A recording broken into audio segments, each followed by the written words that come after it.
Hola, ¿qué tal? ¿Cómo están? Bienvenidos. Un gusto tenerlos de nuevo en una conferencia de la Academia Nacional de Ciencia. Y es un placer y es un gusto el compartir al investigador que tenemos hoy, el doctor Luis Bermúdez Guzmán, a quien tuve el privilegio de conocer desde sus años de estudiante universitario, y que nos va a tocar un tema que a todos nos toca el alma, que es el cáncer. La conferencia se titula La paradoja de la detección temprana del cáncer y nos enfrenta a la decisión de si hacemos diagnóstico, si lo dejamos para un ratito después o no. Pero en fin, las palabras son de él. Del doctor Luis Bermúdez, sí puedo decirles que es biólogo molecular y genetista de la Universidad de Costa Rica, con un posgrado en bioinformática y biología computacional de la Universidad de Chile y un doctorado en ciencias médicas de la Universidad de Cambridge en el Cancer Research United Kingdom Cambridge Institute, Reino Unido. Obtuvo un PH Fellowship de Boehringer Ingelheim Fonds en Alemania, y es miembro de la Royal Society of Biology, Reino Unido. Coordina la unidad de investigación aplicada del Centro Oncológico Costarricense y actualmente es investigador asociado de la Universidad de Oxford, Departamento de Medicina del Ludwig Cancer Institute.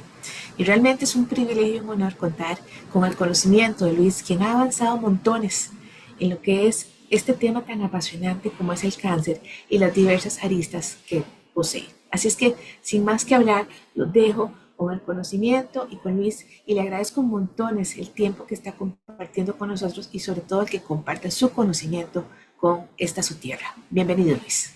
Agradecerles muchísimo a la Academia Nacional de Ciencias por la invitación. Para mí es un verdadero placer compartir en este espacio. Y bueno, ahora voy a tener que correr porque esta charla es exactamente una hora, ¿verdad? Y entonces vamos a ver si logramos completarla en el tiempo previsto. Pero verdad que es un placer para mí estar acá.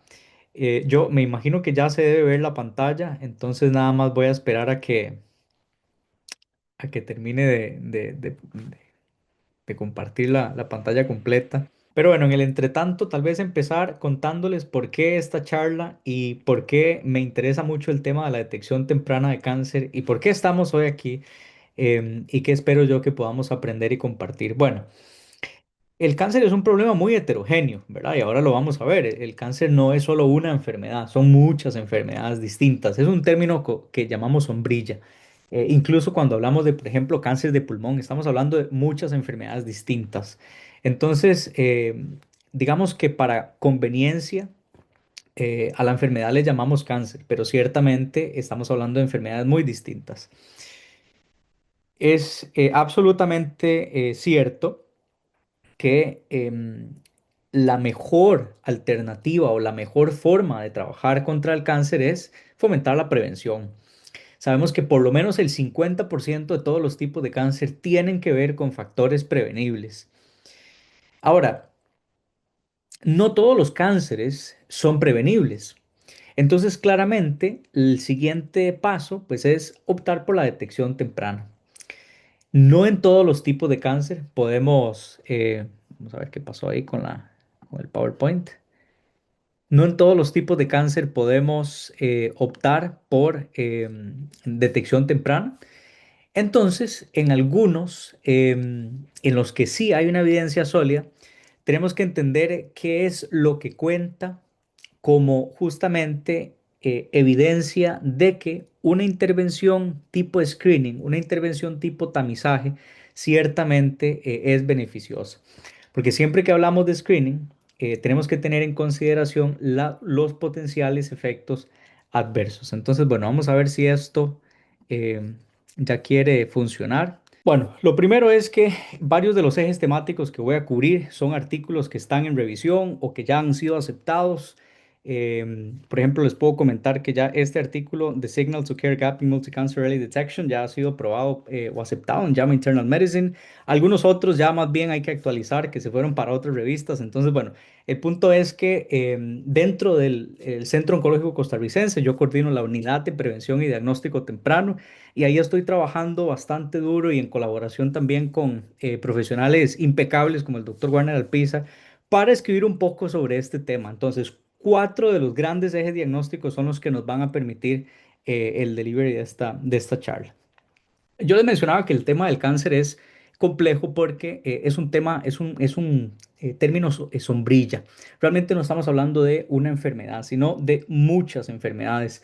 Lamentablemente, las estadísticas que se proyectan para las próximas décadas no son alentadoras. Sabemos que muchos tipos de cáncer se van a duplicar y lo más lamentable es que estos casos van a ser, o el aumento principal va a ser en países de bajo desarrollo humano, que es aquí por sus siglas en inglés HDI. Entonces, ciertamente en todas las regiones, en todo el espectro socioeconómico, los tipos de cáncer van a aumentar, pero este aumento va a ser particularmente importante en las regiones de bajo desarrollo y esto, por supuesto, va a tener un gran impacto en la mortalidad porque son sitios en donde no solo las nuevas terapias, sino también las estrategias de prevención y detección temprana no son tan óptimas. También mencionaba que nosotros en primera instancia podemos pensar o hablar de prevención porque sabemos que por lo menos el 50%, más o menos entre el 40 y 50% de todos los tipos de cáncer se deben a factores que de alguna u otra forma son prevenibles del ambiente, del comportamiento. Por ejemplo, ustedes pueden ver aquí este artículo de Lancet reciente para hombres y mujeres, que es A es hombres, C es mujeres. Básicamente, para la mayoría de tipos de cáncer, el tabaco sigue siendo el principal factor de riesgo al cual se le pueden atribuir, em, bueno, lo que específicamente miden aquí, que son años de discapacidad ajustados, disability adjusted lifetime years, años de vida ajustados por discapacidad. Y aparte del tabaco, vean que pues el alcohol, la alimentación, la contaminación, la obesidad, son elementos que siguen estando en la lista de los principales factores de riesgo. Entonces esto nos invita a pensar en todas estas estrategias de prevención y diagnóstico temprano que definitivamente podrían ayudarnos a traer estos números abajo. Ahora, ¿por qué nos interesa hablar de diagnóstico temprano, aunque es bastante obvio e intuitivo? Bueno, veamos los datos. Para Estados Unidos, esto también se ha demostrado, creo que tengo una diapositiva, ahí está. Voy a enfocarme principalmente en Inglaterra, que es como el escenario que conozco mejor, en los principales tipos de cáncer. De 2014 a 2018, la supervivencia a 5 años para estos tipos de cáncer es obviamente superior para los estadios más tempranos. Esto no es una métrica perfecta porque el estadiaje es un proxy anatómico del avance de la enfermedad y no siempre podemos detectar lo que conocemos como enfermedad invisible, pero sí que hay una correlación bastante obvia. Ustedes pueden ver que para todos estos tipos de cáncer, por ejemplo, colon, mama, pulmón, ovario, la barra celeste, que es la que corresponde al estadio 1, es el que tiene la mayor fracción de supervivencia a 5 años, mientras que el estadio 4, pues obviamente es el estadio que se asocia con menor supervivencia. Lo mismo les mencionaba para Estados Unidos, por ejemplo, aquí tenemos el cáncer de pulmón, específicamente non-small cell lung cancer, que es 85% de todos los diagnósticos de cáncer de pulmón, y ustedes pueden ver que si uno agrupa estadio 1 y 2, la supervivencia a 5 años es prácticamente el triple comparado a estadios 3 y 4, y esto es todavía más drástico en estómago y muy significativo en un cáncer tan letal como páncreas. Entonces es importante que vayamos pensando que todos los tipos de cáncer que conocemos tienen ventanas de prevención muy distintas, tienen ventanas de detectabilidad muy distintas y tienen ventanas de curabilidad muy distintas. Y esto importa porque de nada nos serviría aumentar la ventana de curabilidad si no podemos permitir o no tiene un traslape con la ventana de tratamiento, ¿verdad? Otro elemento que tiene que ver con el estadiaje y que creo que es importante para los sistemas de salud es que el estadiaje se relaciona con el costo económico para el sistema de tratar a estos pacientes. En Inglaterra esto se ha demostrado en diferentes publicaciones donde podemos ver que, por ejemplo, para mama es como bastante evidente, en donde conforme avanzamos en el estadio, el costo por paciente es mucho más alto. Y esto en Estados Unidos, que es un sistema todavía menos generoso, si se quiere poner de alguna manera, es muy drástico. Vean ustedes que para todos estos tipos de cáncer, esta barra celeste, perdón, gris, ya estoy viendo, esta barra gris es el estadio 4 y los costos son astronómicos comparados con el estadio uno. Entonces, obviamente, el incentivo más importante de detectar cáncer a tiempo es que el paciente tendrá mejor supervivencia, pero también porque es más sostenible para el sistema de salud. Ahora, más temprano no es siempre más beneficioso y eso es lo que quiero. Aquí tengo una dinámica que, bueno, obviamente por el tema del tiempo ya no la voy a hacer. La he hecho en algunas instancias en las que he dado esta charla, porque el objetivo es que repliquemos en tiempo real lo que este estudio publicado en el Journal de Annals of Internal Medicine, básicamente trató de preguntar qué tanto conocimiento tienen los médicos del primer nivel en Estados Unidos sobre las estadísticas que miden beneficio ante un programa de screening o de tamizaje. Y básicamente les hacen tres preguntas, ¿verdad? Es una pregunta y tres diferentes, digamos, enunciados. La pregunta es, ¿qué demuestra que una prueba de cáncer, una prueba de screening salva vidas? Y entonces ponen tres statements o tres enunciados aquí. Número uno, que más cánceres se detecten en la población tamizada comparado con la población no tamizada. Y entonces los ponen a elegir si esto prueba, no prueba o si la persona no sabe. Luego el otro enunciado dice, los cánceres detectados por screening tienen mejor supervivencia a 5 años que los que se detectan por síntomas, o sea, los que no se detectan por screening. Y luego, el otro enunciado es, la tasa de mortalidad es más baja en la población tamizada comparado con las poblaciones que no son tamizadas en un ensayo aleatorizado o randomizado, si se quiere. Y bueno, estos son los resultados.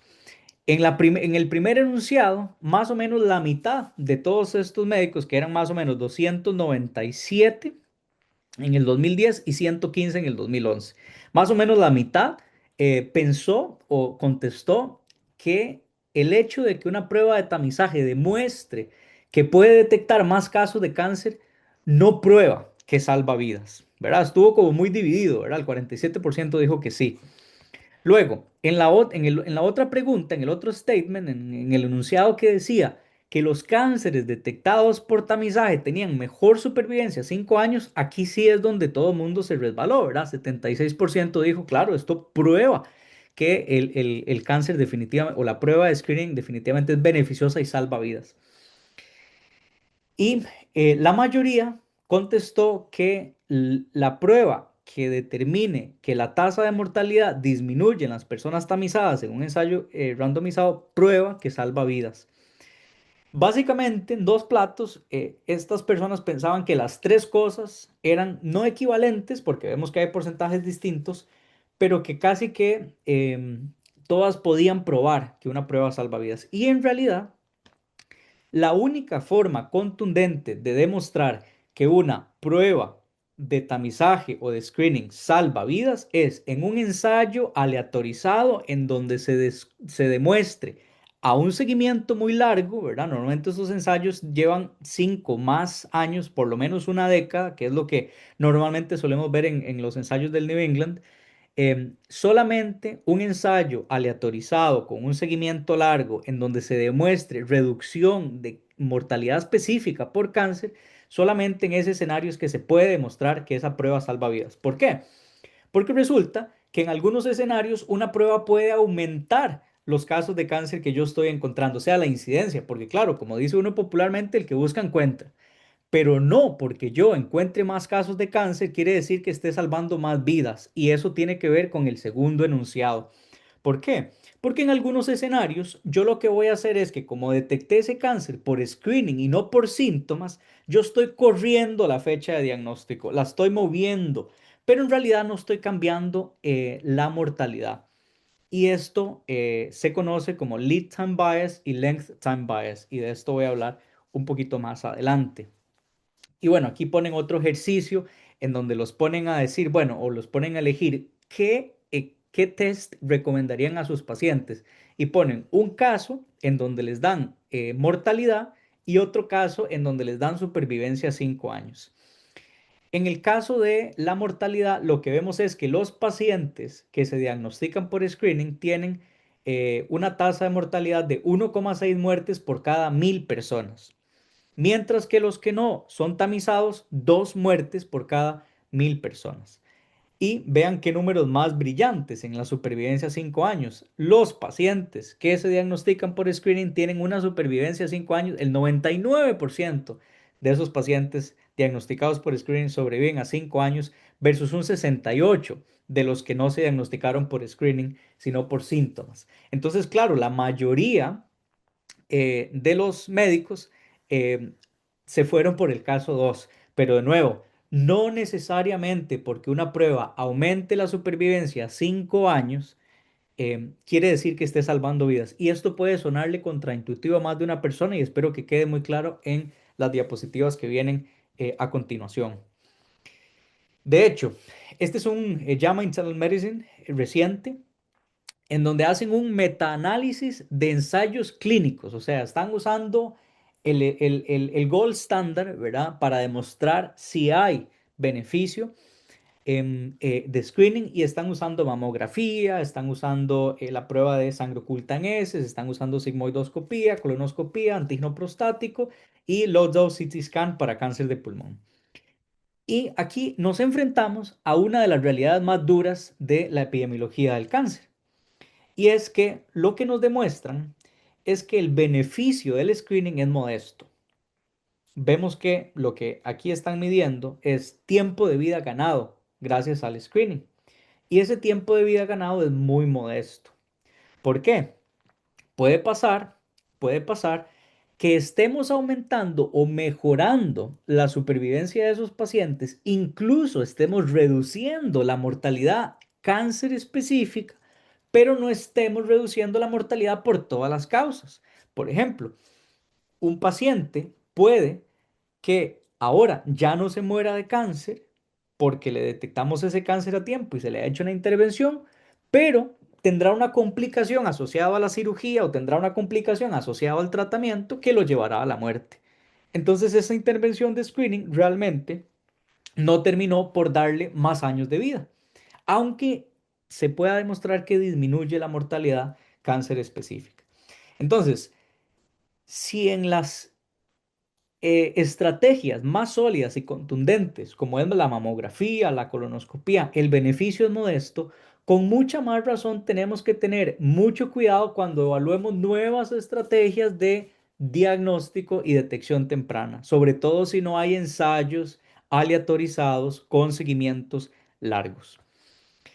Ahora, esto no es para desanimar a la gente porque hay casos en donde definitivamente las estrategias de screening disminuyen la mortalidad cáncer específico y este es un caso muy bonito. Hay dos ensayos muy grandes en el New England Journal of Medicine en donde se comprueba que la estrategia de tamizaje por low dose CT scan, o sea, un TAC de baja dosis en pacientes de alto riesgo, normalmente es de 50 a 74 años, fumadores o con un historial de fumado, normalmente un seguimiento de 3 años en donde se les hace un TAC al año.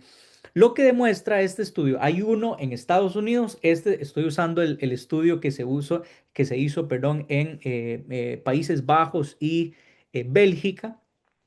Y básicamente ustedes pueden ver dos cosas aquí interesantísimas. La estrategia de screening sí que aumenta la incidencia. O sea, ese statement normalmente es cierto. Una estrategia de screening normalmente aumenta la incidencia. ¿Por qué? Porque el que busca encuentra. Ahora, lo que importa es demostrar si ese aumento en la incidencia va a tener consecuentemente una reducción en la mortalidad. Y por lo menos en este artículo sí se demuestra que ustedes pueden ver la línea acá. Para el grupo de screening, la mortalidad es más baja que en el grupo control. Y de hecho, si pudiéramos graficar el estadio en los cánceres que se detectan por screening versus sintomatología, veríamos que hay una correlación inversa. Por ejemplo, vean que en los que se detectan por screening, la mayoría de los casos son estadio 1 y la minoría son estadios 4, ¿verdad? Perdón, 19. Mientras que aquí es al revés. Los que se detectan por sintomatología y no por screening, la mayoría son estadio 4, la minoría son estadio 1.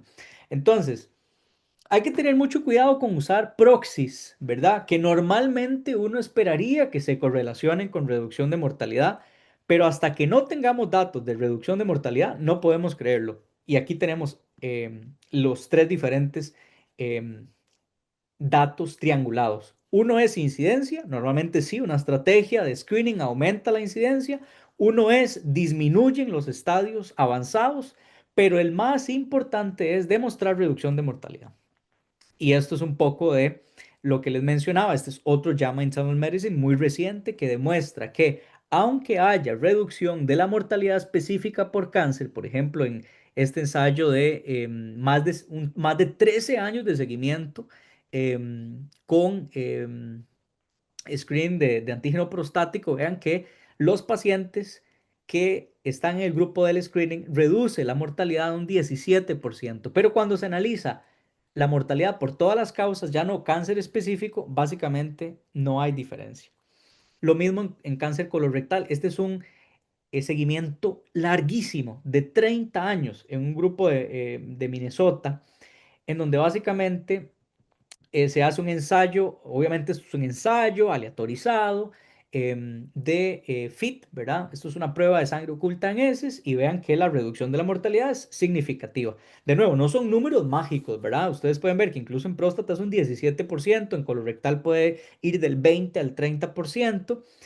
Pero cuando se compara la mortalidad por todas las causas, realmente el beneficio entre control y tamizaje es bastante modesto o casi que inexistente. Entonces, esto lo que nos tiene que decir es que hay algo que no estamos entendiendo, hay algo que nos está faltando. Y esto ya nos tiene que ir sugiriendo que el diagnóstico temprano tiene que ir acompañado de un tratamiento, no solamente oportuno, que ya nos habla de toda la ruta del paciente, nos habla de los atrasos, listas de espera, etcétera, sino que nos habla también de cómo esa línea de la terapéutica tiene que ir en paralelo, porque si no tenemos cómo tratar a ese paciente, no importa que lo detectemos en un estadio más temprano, sencillamente ese paciente no va a tener mejor pronóstico. Y eso es lo que sucede con ovario, que yo creo que hay una diapositiva más adelante, un ensayo que se hizo en Reino Unido, se demuestra que disminuyen los estadios, pasan de 4 a 3 o de 3 a 1 y aún así la mortalidad no cambia. Y esto tiene que ver porque en cáncer de ovario hay pocas opciones terapéuticas con intención curativa. Entonces, hasta ahora, de lo que hemos dicho, cuando hablemos del screening, hay que entender que a veces encontrar cáncer más temprano puede llevar al sobrediagnóstico. ¿Por qué? Porque lleva a la detección de lesiones que tal vez nunca hubieran causado daño. Ahora, esto no lo podemos saber. Hay estudios que nos muestran cuáles son algunos indicadores, ¿verdad? Algunos proxies para malignidad, pero esto es un campo que está en investigación. Entonces, claramente el clínico se ve en la situación en la que dice, bueno, este es un paciente con cáncer de próstata de bajo riesgo, ¿qué hago? ¿Le doy radioterapia? ¿Le sugiero una cirugía o monitoreo activo? Nada más vigilancia. Hay unos ensayos, por ejemplo, en el New England, que sugieren que en pacientes con un antígeno prostático de más de 3 en sangre. Las unidades, si no me equivoco, son nanogramos por mililitro, pero bueno, podría estar errado. Lo importante es que demuestran que no se haga biopsia de inmediato, sino que solamente en los pacientes en los que hayan hallazgos sugerentes de cáncer o de un proceso más agresivo en resonancia, se haga la biopsia. Y esto es un New England que de hecho muestra que disminuyen los casos de cáncer detectados que ellos llaman clínicamente no significativos. Entonces, sí que hay estrategias que pueden llevar a evitar el sobrediagnóstico, pero de momento es un problema porque, claro, como digo, insisto, el que busca encuentra. Entonces, que hayamos encontrado una lesión en una paciente o en un paciente porque estamos generando un proceso de intervención temprana, no nos garantiza que esa lesión va a ser maligna. Entonces, muchas veces ese sobrediagnóstico lleva al sobretratamiento. Entonces, más investigación se requiere para que se pueda determinar cuáles pacientes sí necesitan ser escalados y cuáles ser observados. Ahora, lo que mencionaba sobre el lead time bias, en algunos casos las estrategias de screening pueden reducir o pueden fallar en la reducción de la mortalidad cuando sencillamente empezamos el reloj de supervivencia más temprano. ¿Cómo se puede entender esto? Y yo tengo más casos y hay unas diapositivas adelante, pero para que ya lo vayan anotando ahí, lo tengan en la imaginación. Imagínense que tenemos a dos señoras, una se llama Doña Clotilde y la otra es Doña Francisca. Las dos tienen 60 años. A Doña Clotilde em, la invitaron a un programa de detección temprana de cáncer y le detectan un cáncer a los 62 años. Mientras que la otra señora, no, ella sigue su vida tranquila. A ella nadie la invitó, ella sigue su vida tranquila. Pues resulta que a la primera señora, con un caso de ya de un cáncer diagnosticado, le dan tratamiento, le dieron cirugía, le dieron quimioterapia, le dieron una terapia dirigida. Y bueno, luego la señora parece que estaba ya en remisión. La señora tiene ahora 68 y resulta que em, tiene una metástasis y sobrevive solamente 2 años después de esa metástasis. Se muere a los 70 años. Pues ese primer caso de esa señora diríamos que tuvo 8 años de supervivencia posterior al diagnóstico, ¿cierto? Mientras que en la otra señora, ella tenía 60 años, luego 65, 69, y en el momento en el que tuvo 69 presentó síntomas. Y no duró más que un año, se murió a los 70. Entonces, ¿qué es lo que pasa? Si nosotros analizáramos la supervivencia a 5 años de esas dos pacientes, solo el primer caso tendría supervivencia a 5 años. Pero no está cambiando la mortalidad porque ambas se murieron a los 70 años. Realmente no les estamos dando más tiempo de vida a ninguna de las dos. Espero que eso se entienda y si no, ahora hay unas grafiquitas. Y lo otro es el length time effect, que es que muchas veces lo que podemos detectar es lo que se deja ver, ¿verdad? Así lo estoy diciendo muy coloquialmente. Esto quiere decir que no todas las lesiones van a aparecer entre screening, ¿verdad? Y por ejemplo, hay cánceres como el cáncer de páncreas que puede aparecer entre screening, ¿verdad? En casos de alto riesgo. Entonces, esto nos deja en una situación en donde muchas veces lo que el screening puede detectar suele ser lo que crece más lento, lo que es menos agresivo. Esto no siempre es así, pero es uno de los riesgos que corremos con el screening y esto entonces nos puede llevar al sobrediagnóstico, al sobretratamiento y al no mejorar realmente los números de mortalidad. Entonces, en todos estos escenarios, los cánceres detectados por screening podrían parecer, ¿verdad?, más favorables, podrían parecer mejor los números, pero en realidad no estamos cambiando la mortalidad. Entonces, necesitamos poder articular las estadísticas correctamente para entender si hay beneficio y solamente habrá beneficio en la detección temprana si el seguimiento ocurre en una ruta optimizada, en donde hay un diagnóstico, una resolución diagnóstica y un tratamiento óptimo. De otro modo, no va a ser así, porque de nada nos sirve ganar lead time bias, ¿verdad? De nada nos sirve comprarle a la persona esos meses o esos años, ¿verdad? Porque tal vez si a la primera señora que le detectamos el cáncer a los 62 le hubiéramos tratado con una intención curativa, pues entonces probablemente a esa señora sí le hubiéramos dado 10, 15, 20 años más de vida. Pero entonces siempre vamos a estar limitados, no solamente por la ventana de detectabilidad, sino por la ventana de tratamiento. Y aquí tengo unos ejemplos. Esto es lead time bias. Imagínense que tenemos el origen de la enfermedad en este punto. Eso nunca lo vamos a poder detectar, muy difícilmente. Para la mayoría de tumores sólidos, por lo menos esto es casi imposible. La enfermedad va a empezar a progresar. A esta persona le vamos a detectar el cáncer por screening a los 55 años. Normalmente, ese cáncer se hubiera detectado a los 65 por síntomas. Normalmente por sintomatología. Entonces le estamos regalando, le estamos comprando 10 años a ese paciente, que son 10 años de lead time. Aquí en estos años que estamos comprando es donde deberíamos de ser agresivos en la intención curativa, pero bueno, eso no siempre ocurre porque es cáncer dependiente. Resulta que la persona muere a los 75. Entonces, si analizamos, si dos personas, y voy a rayar aquí, que es lo que les, más o menos el ejemplo, ¿verdad? Esta es la persona A y esta es la persona B. Entonces, lo que nos dice esta gráfica es que a la persona A, que murió a los 75, la supervivencia fue de 20 años, mientras que para la persona B, la supervivencia post-diagnóstico, ¿verdad? Es de 10 años. Pero realmente vean que no estamos cambiando la mortalidad de esa persona, no estamos reduciendo la mortalidad. Esa persona igual se murió a los 75. Quiere decir, dicho de otro modo, aunque no le hubiéramos diagnosticado el cáncer a esta persona A, se hubiera muerto igual a los 75 años, porque probablemente ese cáncer se hubiera diagnosticado a los 65 por sintomatología y pues hubiera fallecido a los 75. Esto no es solo teoría, o sea, esto realmente pasa y pasa mucho, y es lo que explica por qué no siempre una estrategia de screening logra disminuir la mortalidad a cáncer específico. Entonces, ¿cuándo es que sí se logra? Cuando estos años que compramos, ¿verdad? Cuando estos años que logramos anticiparnos al diagnóstico por sintomatología, son años en donde se puede dar una intención o un tratamiento con intención curativa, ¿verdad? Un tratamiento efectivo.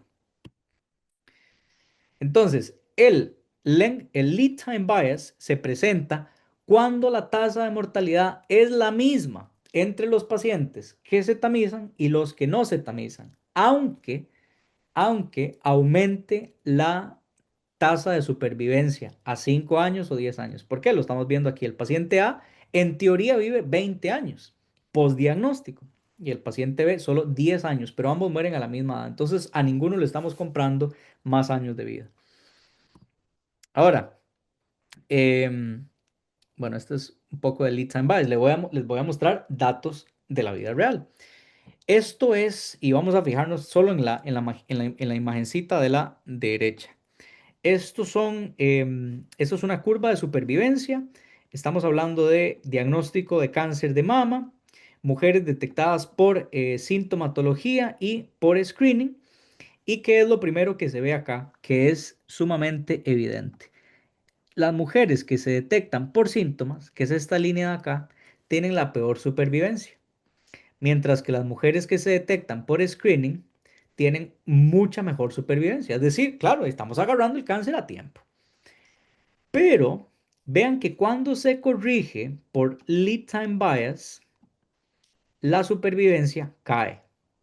Claramente sigue siendo mejor comparado a no screening o no tamizaje, pero hay una caída muy importante cuando se hace esa corrección. Entonces, esta es una invitación a que podamos entender las estadísticas de supervivencia y no nos dejemos llevar por estudios que a veces usan, ¿verdad? Tuercen los números para que algo parezca mejor de lo que realmente es. Porque estas correcciones no siempre se hacen. Y ahora que hay muchas herramientas de, por ejemplo, Multi-Cancer Early Detection, ¿verdad? Estos tests de sangre que tratan de diagnosticar cáncer temprano, ninguno de esos tests a hoy tiene la evidencia por ensayo clínico randomizado de que disminuye la mortalidad. El único ensayo se estaba haciendo aquí en UK, en el NHS, con una prueba de Grail que se llama Gallery y falló en su endpoint primario, que era disminuir la cantidad de estadios 3 y 4. Y si no pudo hacer eso, es mucho menos probable que logre disminuir la mortalidad. Ahora, ¿qué es el tema del length time bias? Bueno, imaginémonos que tenemos aquí a doña, bueno, esto no me sirvió ahí. Bueno, es una E. Entonces, imaginemos que tenemos aquí a don Eliezer. Resulta que don Eliezer no presentó ningún tipo de síntoma. Ya cuando se sintió mal, que fue este punto de aquí, ya tocó ir a emergencias. Y básicamente, luego de ese punto, se le hizo bueno, se le hizo todo lo que se pudo y sobrevivió solamente hasta aquí, 2 años. Ese es el caso de don Eliezer. Vamos a poner aquí a don Carlos. Don Carlos tiene otro tipo de cáncer y más bien le hacen una prueba de tamizaje y le detectan el cáncer aquí.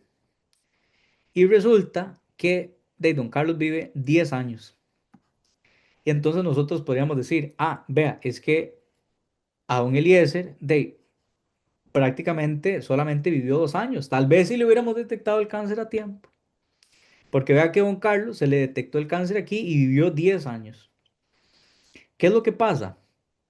Que el length time bias artificialmente aumenta el tiempo de supervivencia en los tipos de cáncer en donde la enfermedad tiene un crecimiento más lento.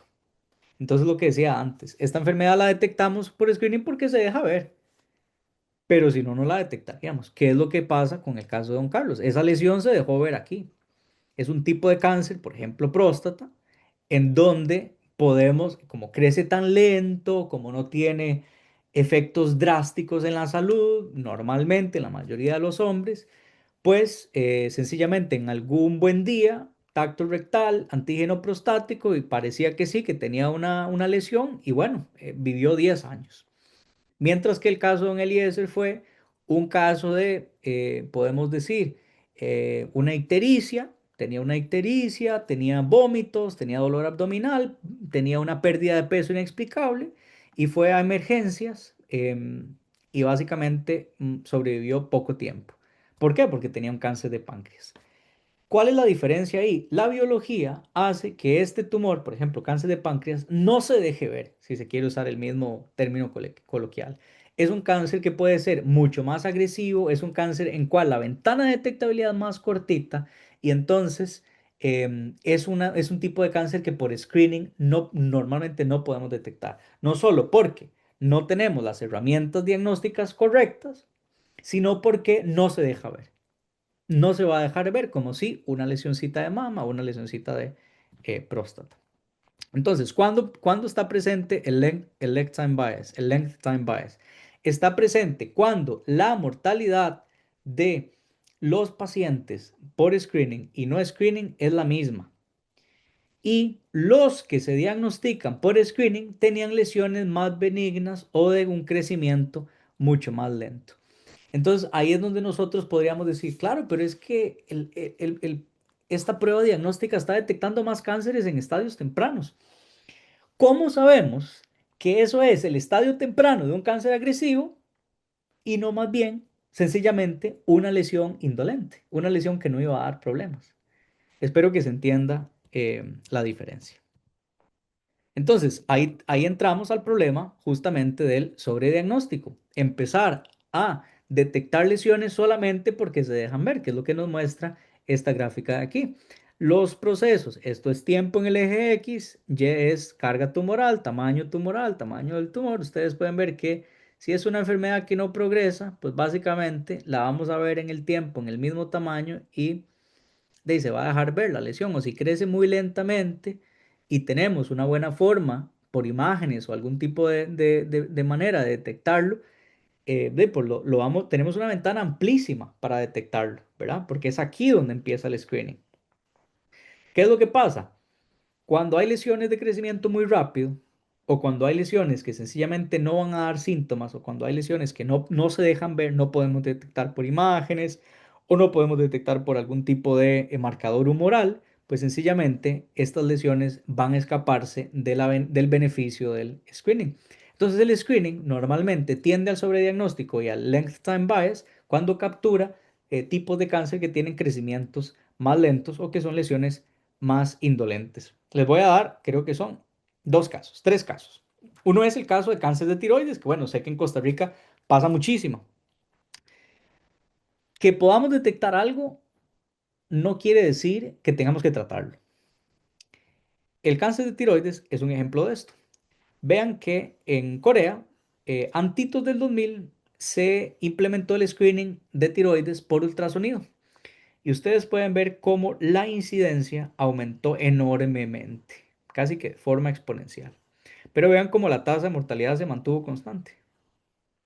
¿Qué nos sugiere esto? Que muy probablemente, porque podamos detectar algo, o sea, porque ahora tengamos un método diagnóstico que nos permita detectar un cáncer, no significa que haya que tratarlo, porque eso nos puede llevar al sobretratamiento. Lo que realmente hay que preguntarse es qué potencial tiene esta lesión, ¿verdad? O qué tan potencialmente agresiva o qué tan peligroso sería que este paciente tenga esta lesión. Y en el cáncer de tiroides es muy claro que la mortalidad es sumamente baja. Entonces, no porque podamos detectar algo, quiere decir que haya que tratarlo. Incluso en cáncer de mama, donde el beneficio, aunque bueno, todavía hay una corriente de pensamiento que lo pone un poco en duda, la evidencia es bastante sólida y creo que de hecho hay un New England muy bonito en donde demuestra que el screening en cáncer de mama ha funcionado muy parecido a pulmón porque en paralelo las estrategias terapéuticas han mejorado muchísimo. Entonces, de nuevo, porque ahora podemos poner la fecha de diagnóstico antes, y además darle un tratamiento con intención curativa, es que podemos cambiar ese pronóstico, pero de otro modo no sería así. Entonces, aún en ese escenario, ocurre sobrediagnóstico en cáncer de mama, sencillamente porque detectamos muchas lesiones y es difícil saber cuál de todas esas va a ser agresiva, cuál de todas esas puede costarle la vida a una persona. Entonces, por ejemplo, en el Reino Unido se ha demostrado que 75 personas se diagnostican por screening, o más bien, estos son los números reducidos. De 75 personas que se diagnostican por screening con cáncer de mama, 16 mueren. 59 van a ser tratadas y sobreviven. Y 17 de las 59 que se tratan, de hecho, son un sobrediagnóstico.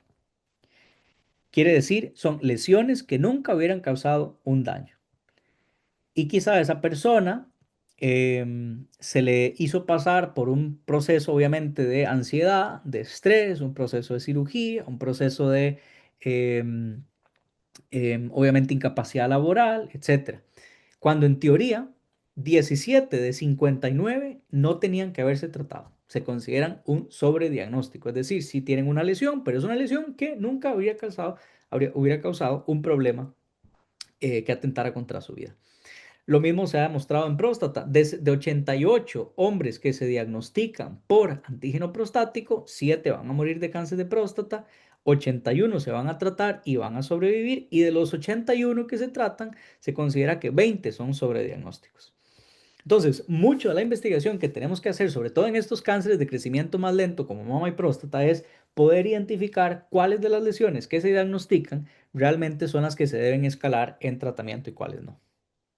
Por ejemplo, en cáncer de próstata está este New England, ¿verdad? Un seguimiento de más de 15 años en riesgo bajo o intermedio de cáncer de próstata, y se comparan tres cosas. Más de 500 pacientes para cada grupo, monitoreo activo, ¿cómo se dice en español? Bueno, cirugía de próstata y radioterapia. Y ustedes pueden ver que la supervivencia cáncer específico es prácticamente la misma. Pero, ¿cómo es esto? Pues sí, básicamente, aunque incluso en el monitoreo activo, en donde no hacemos nada, la enfermedad metastásica es más común y la progresión clínica es más común, la mortalidad es muy similar. Entonces, esto nos invita a cambiar un poco el paradigma de que todo lo que se diagnostique hay que tratarlo. Entonces, es una invitación a que tengamos una barra más alta para los beneficios del screening. Este es el ejemplo que les ponía de cáncer de mama en el New England. En el momento en el que se implementó la mamografía, empezaron a aumentar todos los tipos de cáncer de mama, o sea, una incidencia que aumenta, eso es lo esperable. Pero vean qué interesante el comportamiento de los tamaños.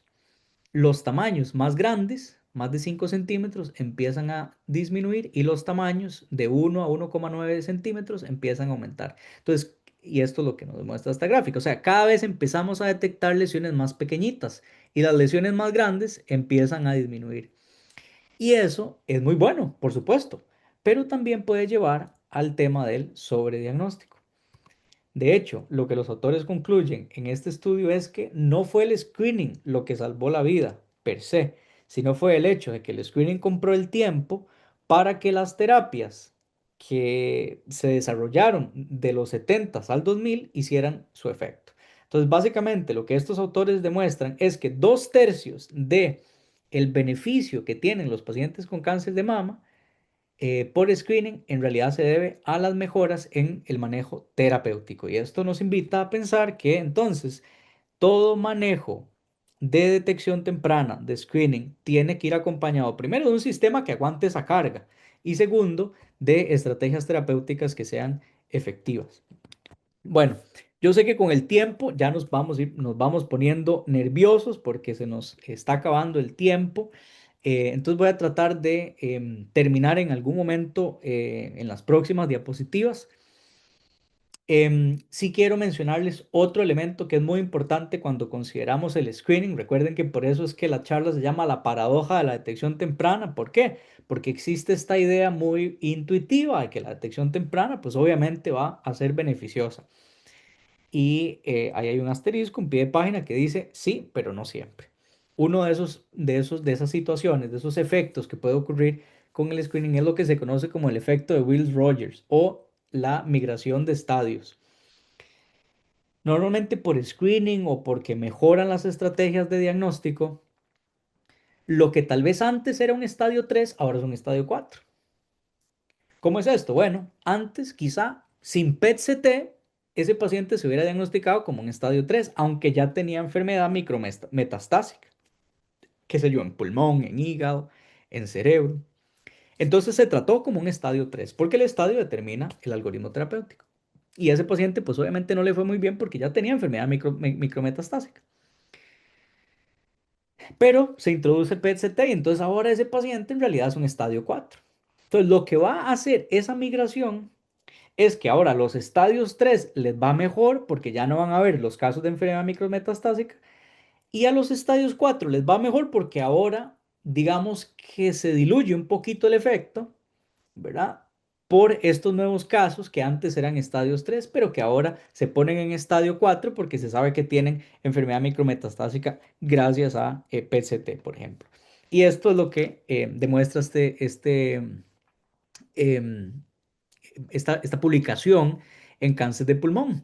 En el momento en el que se implementa el PET-CT para el manejo de cáncer de pulmón, vean lo que empieza a suceder. Empiezan a aumentar muchísimo los casos de estadio 4 y empieza a disminuir el estadio 3. Y entonces cuando se analiza el cambio en la supervivencia del estadio 1 y el estadio 2 antes y después del PCT no hay diferencia. Pero cuando se analiza la diferencia de supervivencia del estadio 3 y el estadio 4 antes y después del PCT, vemos una diferencia significativa. ¿Qué quiere decir esto?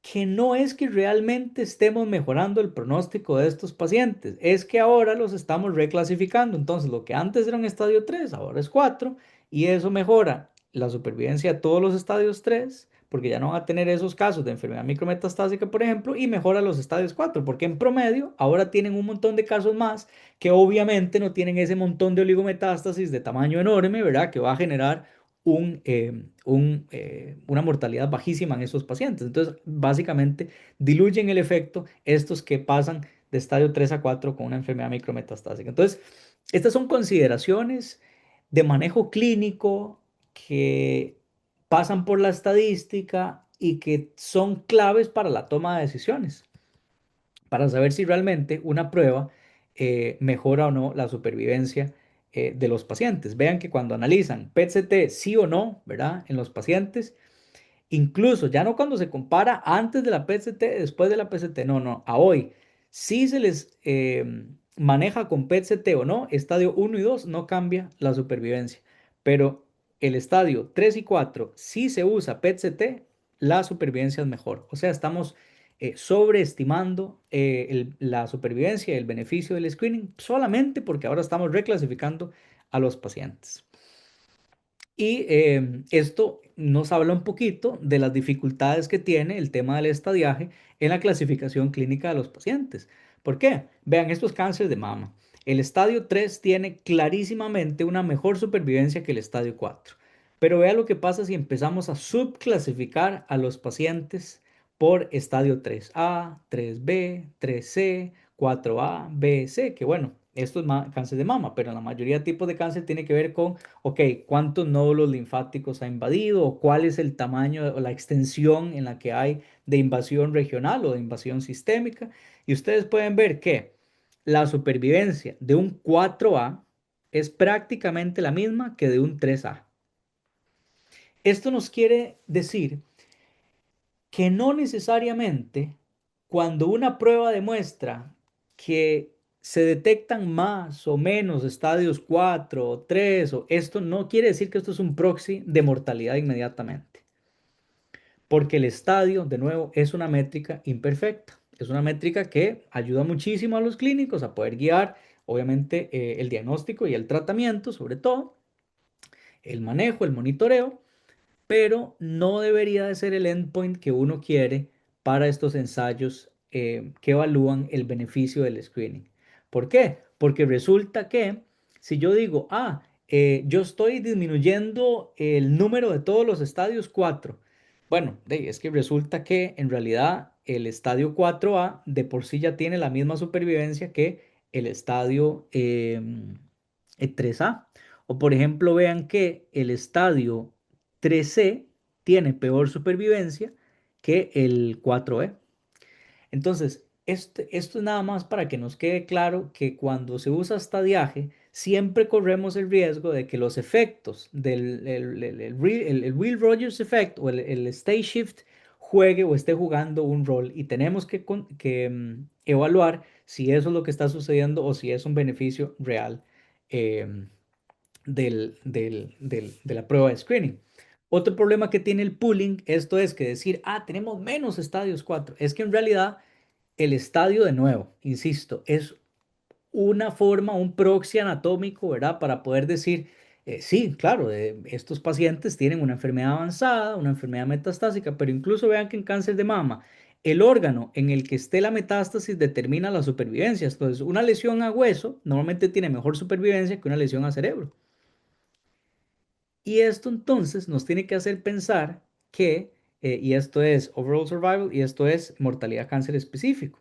Entonces esto nos pone a pensar que no es solamente tratar el estadio como como una caja, ¿verdad? Prácticamente agnóstica, no. La biología de los tumores importa mucho. ¿Por qué digo esto? Porque qué tal que los que estemos pasando de estadio 4 a 3 por esta prueba diagnóstica sean los que de por sí ya tenían mejor pronóstico, porque eran tal vez los que iban a hacer metástasis a hueso.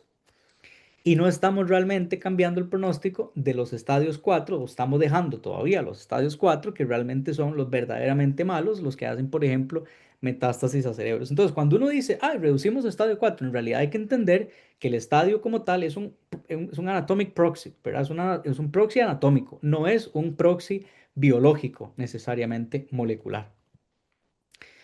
Y a eso, y yo creo que este es un bonito momento para ir terminando, a eso nos lleva esta publicación de JAMA, que de hecho hace una evaluación de todos los ensayos clínicos em, que se han publicado con respecto al screening y encuentra que usar la reducción en los estadios 4 por una intervención de screening o de tamizaje como proxy de reducción de mortalidad, básicamente no tiene sentido, no hay buena correlación. Lo digo de nuevo, que una prueba reduzca el número de estadios 4 que se diagnostican no quiere decir que va a reducir la mortalidad inmediatamente. Y esto es lo que no es tan intuitivo, ¿verdad?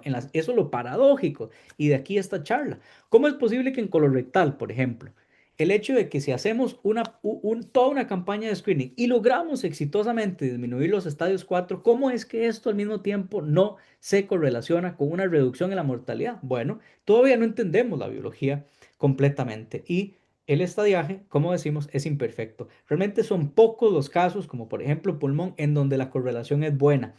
Y esto ya nos habla también de lo que mencionaba sobre la biología, pero también esta dualidad, detectabilidad y treatability o la propensión al tratamiento. En pulmón, reducir un estadio de 3 a 2 o de 4 a 2 tiene un cambio drástico en la supervivencia.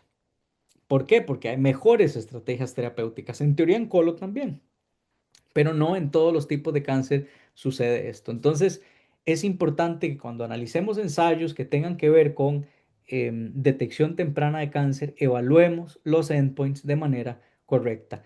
Y si les tiene que quedar algo de esta charla, es que solamente en un ensayo aleatorizado que nos demuestre que la mortalidad específica por cáncer disminuye, Solamente en ese escenario nosotros podríamos decir, esta prueba merece la pena ser incorporada porque reduce la mortalidad, es decir, tiene más beneficios que problemas, que es básicamente el escenario de el Multi-Cancer Early Detection, ¿verdad? Que es estas múltiples pruebas que hay, que bueno, tienen una intención buenísima. Imagínense que que en una sola prueba yo pueda detectar 10 tipos de cáncer y que los pueda detectar a tiempo. Bueno, eso es fantástico en la teoría, pero de ahí a la implementación no podemos saltarnos todos estos años de conocimientos, de lo poquito que les he enseñado en esta charla y de todo lo que se sabe que se requiere para que una prueba se pueda implementar a nivel nacional, por ejemplo, porque pasan cosas como esta, ¿verdad? Un ensayo bastante controversial aquí en UK que les mencionaba, el NHS Grail, con una prueba que se llama Gallery, que se supone que es una de las mejores, que detecta muchos tipos de cáncer, no logró su endpoint, que era una reducción de estadios avanzados 3 y 4. Entonces, de hecho, cuando evalúen reducción de la mortalidad, es muy poco probable que vaya a pasar ese filtro. Y bueno, de hecho ya el ensayo se paró, se iba a continuar a 1 millón de personas y ya se paró en Reino Unido. Entonces, bueno, necesitamos muchísima más investigación al respecto y por más emocionante que sea la idea, no siempre porque algo se pueda detectar se tiene que tratar o no siempre porque algo se detecte temprano va a ser curable. Que eso nos quede muy claro. Y lo voy a dejar ahí porque si no, no nos da chance para tal vez algún espacio de preguntas. Si hay alguna pregunta por ahí interesante, de pronto pueda enseñar alguna otra diapositiva. Ahí tenemos ya una pregunta, entonces podría ir mencionando algunos aspectos. Bueno, hay varias preguntas. ¿Cómo sería el diseño de un estudio randomizado para probar si el diagnóstico temprano es efectivo? No proporcionar el resultado de una prueba de detección temprana a una persona enrolada en un ensayo sería antiético. ¿Son posibles estos estudios del todo? Comparar detección por síntomas que por screening no sería un estudio controlado. Bueno, en realidad, en la mayoría de ensayos, por ejemplo, el que mostré el New England, en cáncer de pulmón, esto era low dose CT scan versus observación. El anterior, que era de Estados Unidos, ese era low dose CT scan versus radiografías. Pero en este es invitación, no invitación. O sea, usted lo invitan a un programa de Low Dose CT Scan por 3 años, una vez al año, o no lo invitan. Y luego se analiza incidencia y mortalidad. Entonces, en este sentido, vamos a ver, si se quiere evaluar si una prueba de detección temprana lo que se está haciendo ahora es usar normalmente estas pruebas. De hecho, el Gallery se usa on top of lo que ya se usa, el Standard of Care.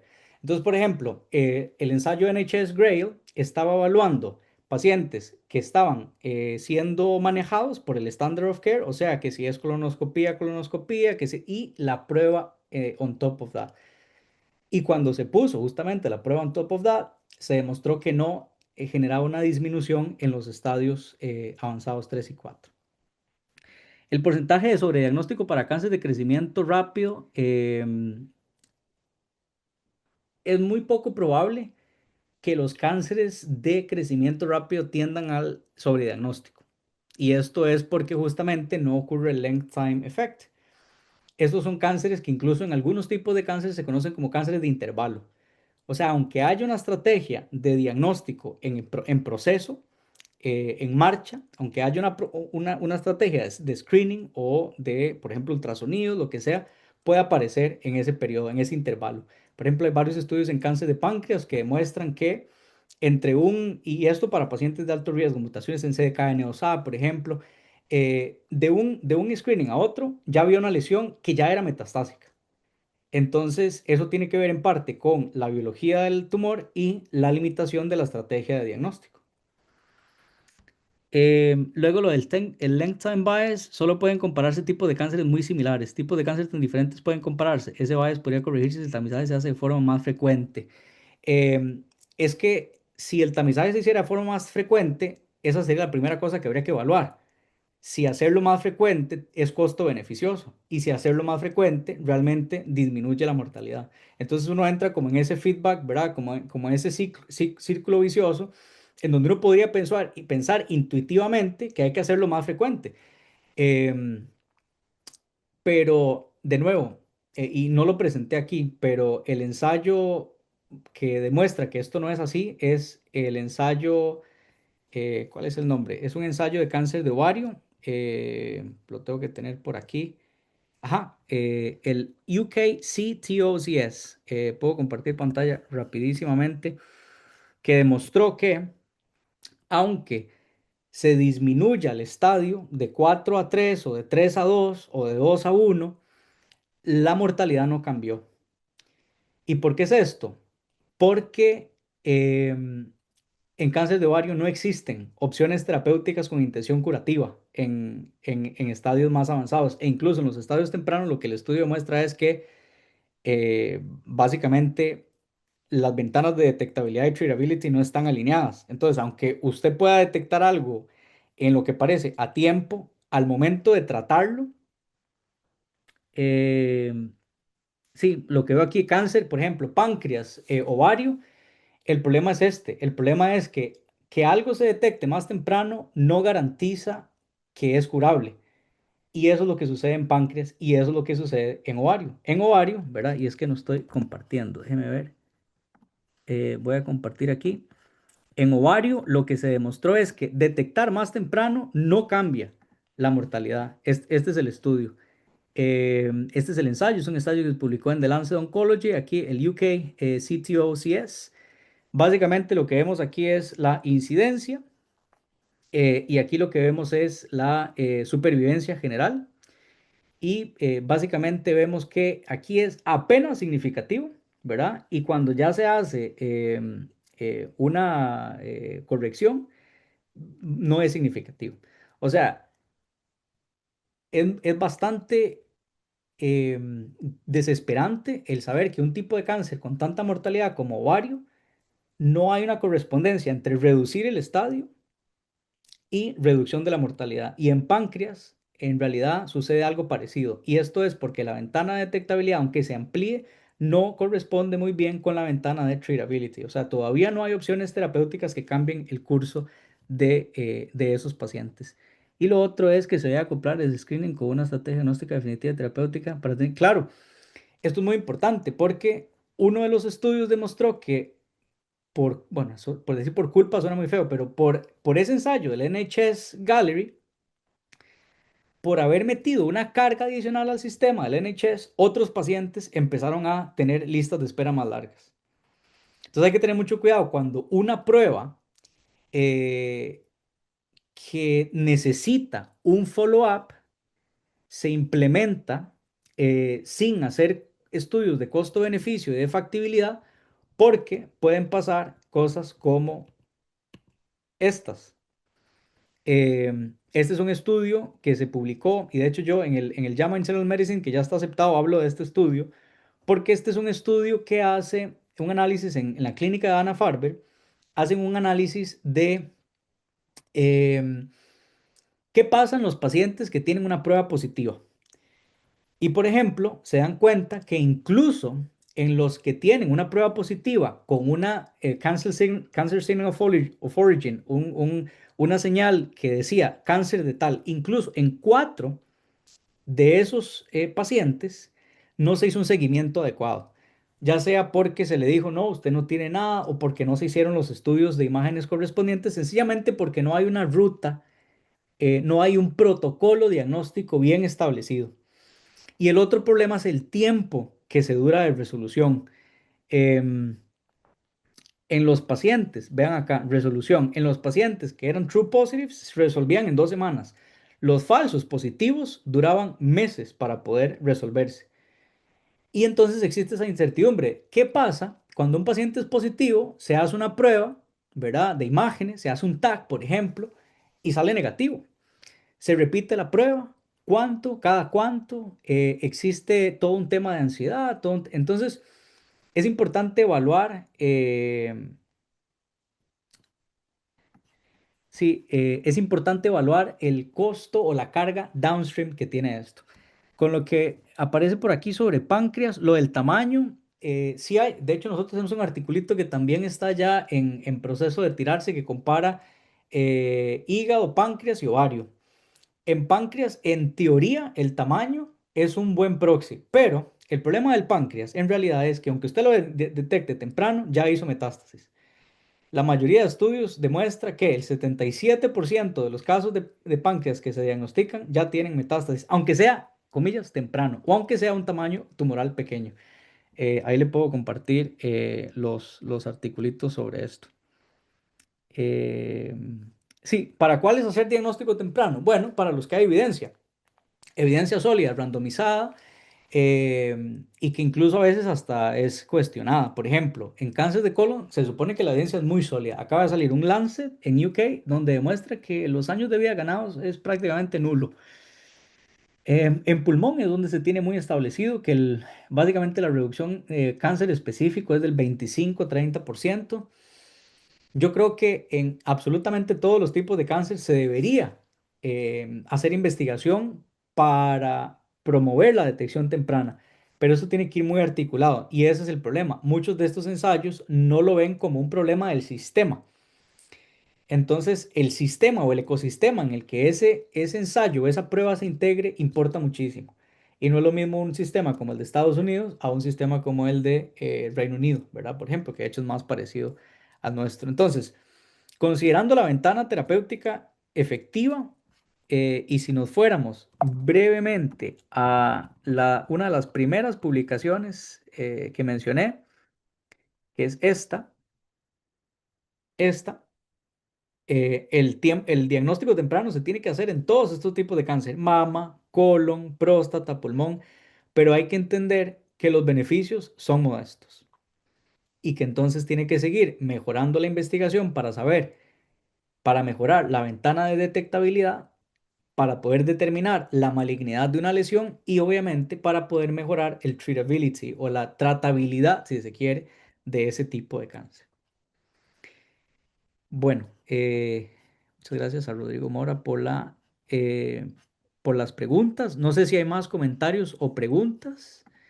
Si no, bueno, creo que no está el currículum, el correo por ahí. Voy a ponerles el correo personal en el chat para las personas que están aquí todavía por Zoom y si hay personas que nos están viendo por Facebook, entonces lo puedo compartir después o me pueden buscar ahí en LinkedIn y podemos seguir conversando. Queremos agradecerle al doctor Luis Bermúdez por este espacio para compartir todo este conocimiento y bueno, también por supuesto a las personas que están conectadas, ya sea vía Zoom o por el Facebook, ¿verdad? Para que nos han acompañado esta tarde en una de nuestras conferencias mensuales. A todos, muchísimas gracias y que pasen buenas tardes y buenas noches a Luis. Buenas noches. Adiós.